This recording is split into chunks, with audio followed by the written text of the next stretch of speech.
Hi guys! So for today's video, dahil hindi pa rin ako nakaka-get over, nakaka-recover, ayan, dun sa ating computer table desk natin, ayan, i-flex ko na naman po siya kung gaano kaganda. Alam niyo po ba, super duper nakadagdag, ayan, naka-enhance sa aking sipag. Ayan, na mag-work from home pa more. So ito, pakita ko sa inyo guys. So yan mga mi-flex ko lang yung luma kong table kung saan ako usually nagtatrabaho tuwing madaling araw. So ito siya. Actually maliit lang to. Alam ko familiar kayo sa table na to, computer table na ganito. So dahil sobrang liit or ikli lang nung lapad ng table na yon, ang ginawa ko na lang is nilagyan ko ng top table din. So tinanggal ko siya, tinanggal ko yung stand ng top table na to, and then pinatungan ko nito para lang lumawak.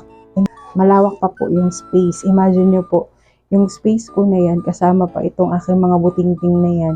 Pinagkakasya ko yung sarili ko dito sa table na to. And then ngayon, ito na finally. Ito yung aking bag dyan, mga documents na kailangan. So yung kita nyo naman po kung gaano ka-smooth. Ayan, walang gas-gas as in.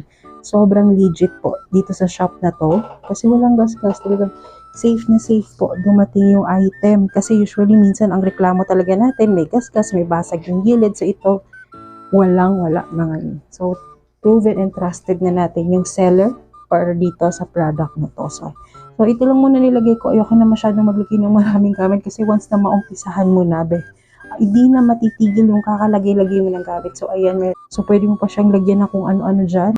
Kaya mas lalong naging comfortable ang mag-work from home dahil sa ating computer table desk. So yun lang muna for today's video. Bye!